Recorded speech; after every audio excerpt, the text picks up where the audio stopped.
It's hard to believe that all your photos, videos, music, messages, and apps can be stored in the palm of your hand. And to most of us, it's a mystery how so much information can fit in such a small space. But it might not seem so surprising when you see the complexity inside your smartphone, or the inside of this 1 terabyte solid-state drive, commonly found in laptops or computers. However, as seeing the outside of this memory storage microchip tells us little about how these smartphones and solid-state drives can store tens of thousands of photos and files, let's explore deeper and zoom in until we get to a nanoscopic view. And it's here that we can see the structures called VNAND that hold all the data in your smartphone and computer. Here's where the real magic happens. Every picture, message, and bit of information gets saved as quantities of electrons inside these memory cells, which are called charge-trap flash. And in this episode, we'll learn how smartphone memory and solid-state drives work. Now, hold on. These insanely small and intricate structures seem very complex. And yeah, they are. I'm not going to say this marvel of engineering is simple. But you have to trust me. Stick around, watch closely, maybe watch this video twice, and by the end of it, this technology will amaze you. It'll blow your mind at least twice over. And yeah, you'll have a thorough understanding as to how such a small device can store weeks of high-quality video, tens of thousands of pictures, or hundreds of thousands of songs in such an itty-bitty little space. So, let's get started. We're going to use a real-life example and explore how it works when you save a picture to your smartphone or computer. First, this picture is made up of pixels, and each pixel has a color. So let's zoom in so that we can see the individual pixels. The color of every pixel is defined by a combination of 3 numbers, ranging from 0 to 255, each representing red, green, or blue. For example, the numbers would be 55, 53, 55 for this pixel's color right here, and then 124, 121, and 119 for this pixel. Each of these 3 numbers, from 0 to 255, is represented by 8 bits in binary, or 8 ones and zeros, because computers work in binary. So, 3 colors, red, green, and blue, and 8 bits each, means each pixel takes 24 bits to define its color. This picture is a grid of colored pixels. So let's turn it into a grid of values, kind of like a spreadsheet in Excel, but called an array instead of a spreadsheet. This array of bits is what your computer cares about, and non-coincidentally, it's also the information that the camera on my smartphone recorded when I took the picture. One quick note, if you want to see the pixels in any picture, just open it in an image editing program like Paint, or 3D Paint in this case, and zoom in. And then if you want to see the red, green, and blue, or RGB values, just use the eyedropper, click on a pixel, and then click on the Edit Color option. Right here you can see the 3 values for red, green, and blue, and the resulting color. Okay, with that covered, let's get back to the episode. First, we're going to zoom out to see the full picture, which is 3,024 pixels wide and 4,032 pixels tall, which is a total of around 12 million pixels, or 12 megapixels, which relates to the resolution of the 12 megapixel camera on my smartphone. Next, by doing some multiplication, we calculate that an array of this size, where each pixel is defined by 24 bits, or 24 zeros or ones, only requires 293 million bits, or a unique set of 293 million zeros or ones. That's a ton of bits. So let's figure out how your smartphone or the solid-state drive seamlessly stores every single one of them. Okay, so let's open up that solid-state drive again and zoom into a simplified, nanoscopic view, kind of like the one we had earlier. It's here that we can see the memory cells that are used in every single one of your smartphones or tablets, as well as inside the solid-state drive in your computer. This is the basic unit of a computer's long-term memory storage, and it's called charge-trap flash memory. So, how does it work? Well, in each cell we can store information by placing different levels of electrons onto a charge trap, which is the key component inside the memory cell. Older technology could only store 2 different levels of electrons, a lot of electrons or very few electrons, which were used to store a single bit as a 1 or 0.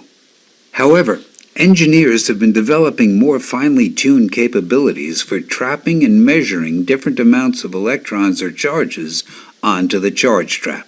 Most memory cells in 2020 can hold 8 different levels, but newer technology can have 16 different levels of electrons. This means that a single cell, instead of holding only 1 bit as a lot of electrons or no electrons, can now hold 3 or more bits. For this example, we're going to stick with 3 bits. So, in this cell, if we were to have very few electrons on it, it would be 1, 1, 1, while some electrons get designated as 1, 0, 0, and a lot of electrons are 0, 0, 0. There are 8 different levels for all the various amounts of electron charges that our charge trap can be set or written to. The key to the charge trap is that it is specially designed so that after it gets charged with electrons, it can hold onto those electrons for decades, which is how information is saved or written to the solid-state drive. I mean, it's called a charge trap for a reason. It traps electrons or charges for years on end. And in order to read the information, the electron charge level is measured, and the amount of charge on the charge trap is unchanged. However, in order to erase the contents of a memory cell, all the electron charges are forcibly removed from the charge trap, returning it to its lowest level, which is 1, 1, 1, and leaving no excess electron charges behind. Let's move on and explore how these memory cells are organized so that we can store more than 3 bits of information. After we zoom out a little, you can see that the memory cells are stacked vertically. This is where the vertical part in vertical NAND or VNAND comes from. This stack of memory cells, which is technically called a string, is composed of 10 charge trap flash cells layered one on top of another. When information is written to or read from a string, only one cell can be activated at any given time. And to do that, we use separate control gates attached to every layer in the string. It works like this. The bottom control gate first says, "Hey you, charge trap 1, what's your electron charge level at?" Then the bottom cell sends that information through the center of the string up to the information highway at the top, which is technically called a bit line. Then the next control gate for the second layer asks for the charge level in the second cell, and so on up the string, each cell sending their information up to the highway or bit line.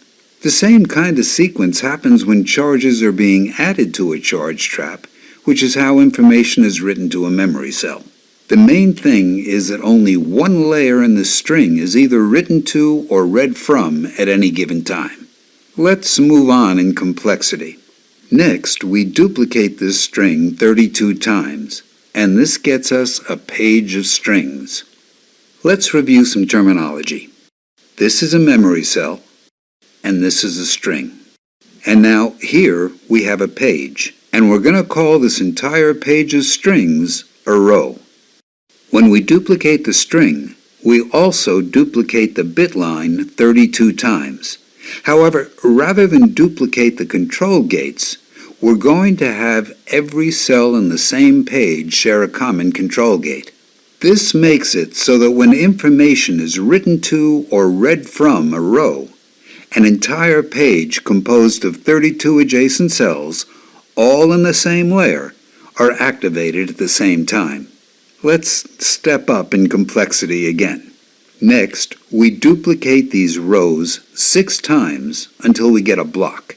But we're going to do it 12 times so we can see 2 blocks. Okay, so again, here we have a column, here's a row, and this is a layer. And now, here's a cell, and here's a string. Next, we have a page. And finally, we have a block. We're going to connect the tops of each string in a column together, so they all share the same bit line. And our bit line is looking like a highway now. In addition, we have to add a control gate that selects between rows, so that only one row is using the bit line at a time. These are called bit line selectors. As discussed, these bit lines are like highways, and the selectors at the top act as traffic lights that mediate the flow of information so that only a single row can use the highway or is active at a time. Similarly, the control gates attached to each layer act as traffic lights for the layers. With bit line selectors along the tops of each row and control gate selectors along each layer, the solid-state drive can read from or write to a single page at any given time. Additionally, in order to connect to the bit line selectors and control gate selectors, there are wires that drop down from above and run perpendicular to the bit lines. So let's quickly recap. 8 different levels of electrons are placed on charge traps in order to store 3 bits of information.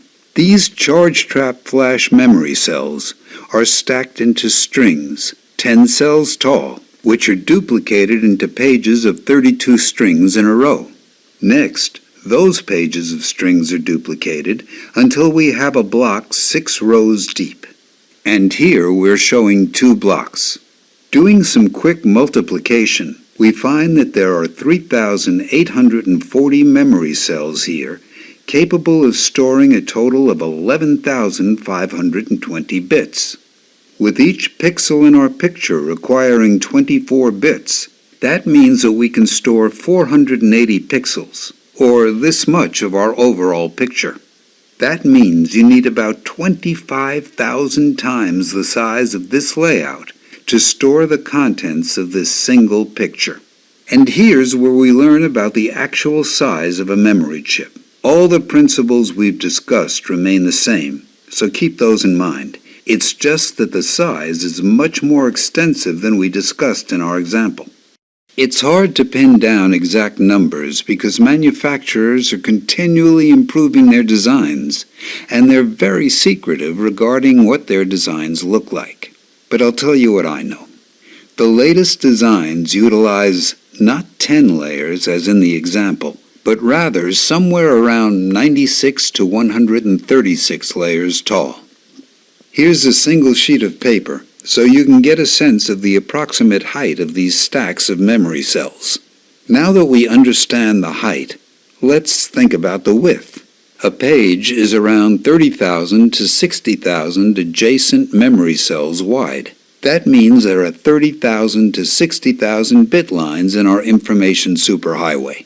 Blocks are every 4 to 8 rows, and there are around 4,000 to 6,000 blocks. Along the edges are the control gate selectors and the bit line selectors on the other side. Together they comprise what is called a row decoder. And by using both sets of selectors as traffic lights, we're able to access a single page. To repeat this, only one page, 45,000 or so cells wide, ever uses the bit line to read or write information at any given time. All tens of thousands of bit lines feed down here to the page buffer, where the information of a single page is read to or written from. Let's transition to see what an overall chip might look like. Here we have the arrays of 3D memory cells, the row decoder, and the page buffer at the bottom. Additional peripheral circuitry can be found here for supporting the chip. In order to fit more capacity, engineers copied this layout onto the other side. This chip can read or write at a rate of around 500 megabytes per second. That means that it can read from or write to around 63 blocks every single second. That's incredibly fast. Okay, let's add the last level of complexity. Engineers like to fit even more stuff in as small a space as possible. So on top of having a massive array of memory cells in this insanely complex layout, they decided to copy this chip 8 times and stack it into a single microchip. At the bottom, an additional interface chip is used to coordinate between the 8 different chips. And that's it. That's all there is in this one microchip that can be found at the center of every one of your smartphones, tablets, or solid-state drives.